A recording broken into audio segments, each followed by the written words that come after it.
Rise of Kingdoms is a game that rewards you for playing as active as possible, and today I'm going to be looking at a different side of the spectrum. Obviously, I've always recommended play active, play active, play active, but what if you choose to play a little bit more casual? Today, I'm going to be talking about playing Rise of Kingdoms as a casual player. Is it possible? What are some of the drawbacks? How would I go about doing it? And what is my personal experience so far? So if you're interested in Rise of Kingdoms as a more casual game instead of the severely competitive side, you want to stick around till the end of the video.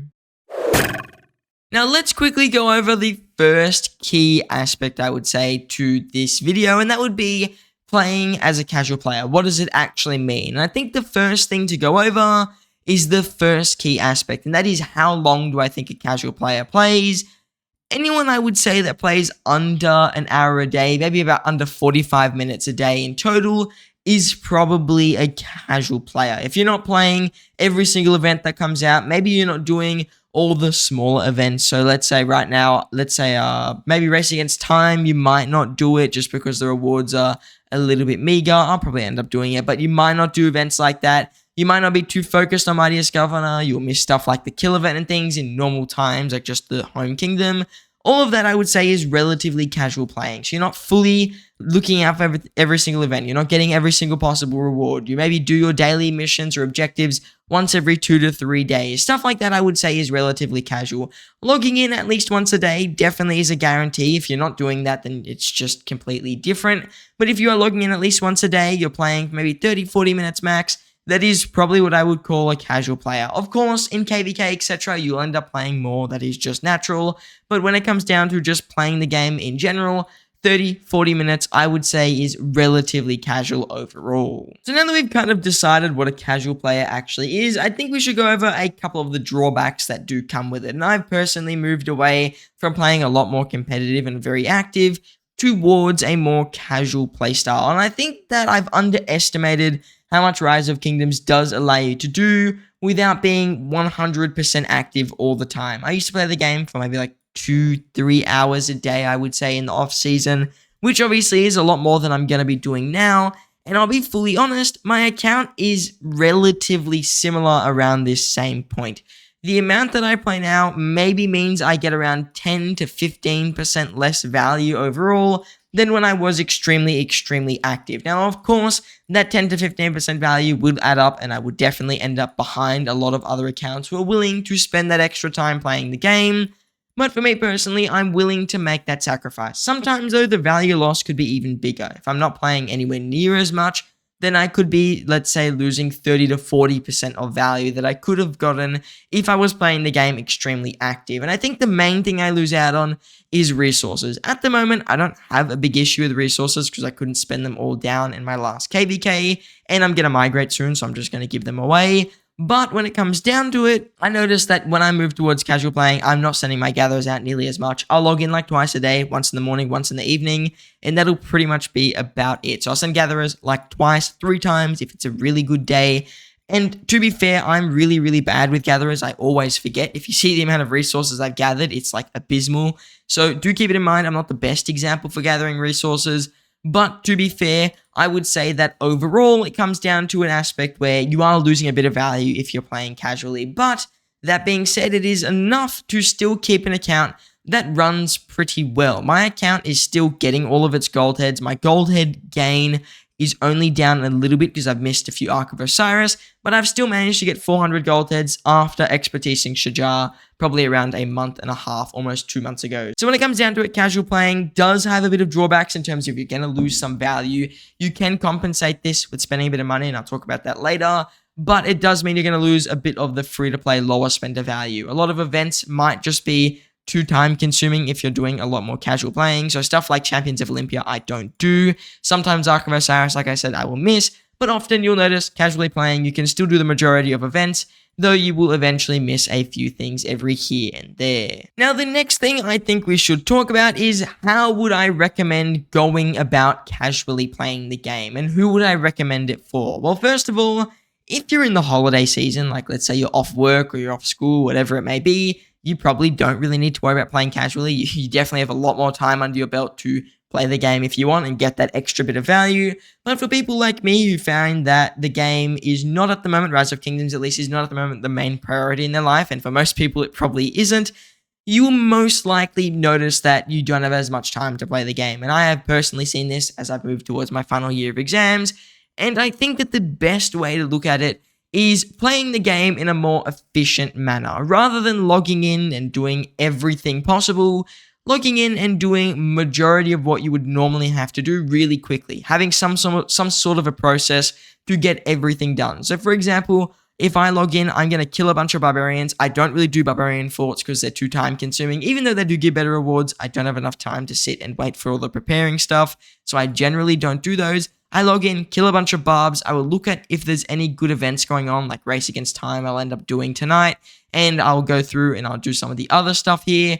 But for the majority, log in, kill barbs, send gatherers, that's pretty much it, and I'll log in the next day. Of course, you want to claim your VIP, you want to get any supply depot stuff you have, whatever it may be. All of that is very good to be doing, and just getting a little bit more streamlined with that is going to allow you to obviously get more value in a shorter amount of time. So stuff like that I think does really add to the ability to play the game very quickly. There are obviously other things that you can consider, just logging in, making sure you've got your troops training, making sure you've claimed resources, doing stuff like grabbing the legendary chest, just all these normal daily things you would do. If you do those, you're going to get the majority of the value you can. Often, a lot of people can also find ways to streamline or make it faster to do the daily objectives so you can finish them all really, really quickly. Some people just have it like fully set up, they log in and they've got it all banged out in like 5 minutes. And obviously that's going to be good for you if you like to do the daily objectives and get your value there. But what I really recommend when it comes down to playing a bit more casual is looking into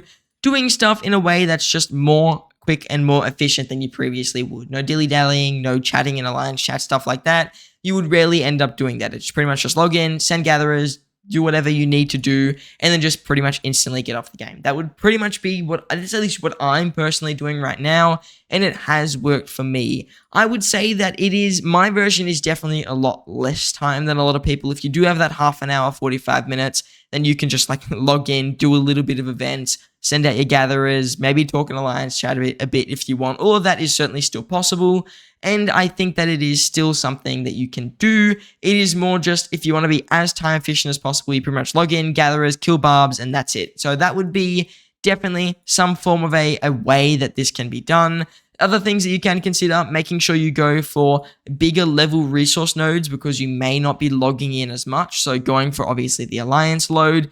But sometimes people say that in Home Kingdom, just grab whatever's near you, and anything that's over 10 minutes march is not worth it. But let's say you're going to not log in for another 5-6 hours, marching your troops 20, 30 minutes even to find a much higher level resource node is worth it. So let's say right now next to me, there's no good gold nodes. I could zoom out, look around, and try find a good level gold node, like this level 7 one, and then send my troops there. So that is definitely something I think that you can consider doing. Just doing stuff that you can, or finding ways to get value while you're offline compared to when you are online. The next thing I will talk about when it comes down to playing a bit more casual is spending money. Where do I think that it could be valuable, and why do I think it could be useful to someone? If you are looking to play the game a little bit less, generally spending money is the way to do that. So for example, Supply Depot, pretty much an essential thing if you're playing casual because you won't get all your daily objectives done.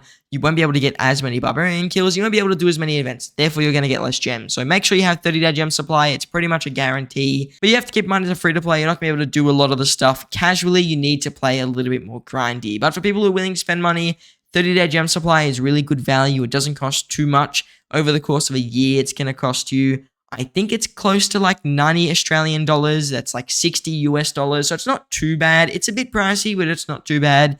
And considering it pretty much allows you to have a steady flow of gems into your account and allows you to at least keep up with meta commanders and stuff, I do think it's worth it if you are still willing to play the game. And then other things are occasionally if there's a recharge, you can definitely consider spending a bit more there. Obviously, buying your supply depots in that event is good. And then the last thing I would consider is every now and again, if you want, you can purchase a daily special offer just to give you either a few more gems, a few more resources, or work you towards a commander that you do want to expertise. So those are like some valued bundles you can definitely consider getting. They'll just cut down the time you have to play the game, which will again help you play a little bit more casually if you find that you are a little bit pressed for time. One last thing I will also talk about is whenever there is a 15 or 7k gem event, getting that $10 bundle or that $10 like extra pass is worth it because it's going to save you so much time killing barbarians that it's not funny. So really looking for bundles that will save you the most time would be an okay place to allocate your money, but just really at the end of the day, making sure you have a season supply is the baseline of what you'd need. So season supply generally is enough, so just getting that, you're pretty much good to go, and then you're just set. Season supply, that's it. You can pretty much play a lot more casual than you would have before. Now, the final thing I will talk about is what do I think about being a casual player? Is it viable now? And has it really changed over the last couple of years? And I think the first thing I'll answer is it is pretty viable at the moment. The only thing to consider if you're going to play casual is you're not going to keep up with the top level kingdoms. It's why I'm migrating from 1534. 1534 is a really, really competitive AC kingdom. I am not going to be playing nearly enough to keep up with those really competitive AC kingdoms. Even in my KVKs, I'm not going to play enough to keep up with those severely competitive AC kingdoms. So going to a kingdom which is more relaxed, maybe a lower seed, maybe less devout to KVK, is something you need to consider if you want to play the game casually. It's very, very difficult, in my opinion, without spending a lot of money, to be in a high tier kingdom like 1534 or even an Imperium kingdom and not play really, really actively. If you're looking for some lower seed, C seed, D seed, even a low B seed kingdom, you can definitely get away with playing a casual account. Again, it's why I'm migrating, to give myself that opportunity to play the game a little bit more casually.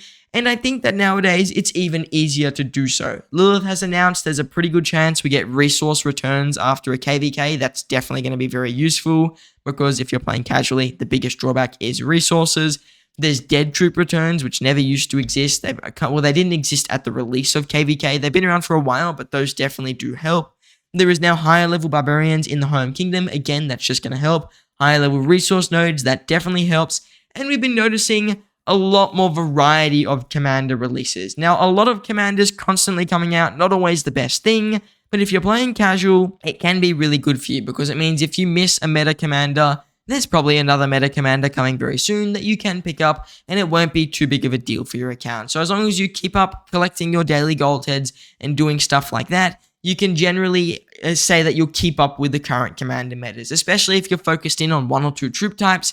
You can often keep up pretty well with whatever meta is coming in. So if you are focused in on being an infantry main and you might pick up a cav march every now and then, really easy to keep up with as a casual player, especially if you spend a little bit of money like I do, you can pretty much get more than enough gold edge to expertise at least one field commander each time a new one releases. Another thing I should also tell you guys, if you are looking to play casual, the older your account, the better it's going to be for you. My account is relatively old. It's going on to like 3 years now. And because of that, I've got a lot of established commanders already. So whenever a new archer commander releases, I expertise that commander.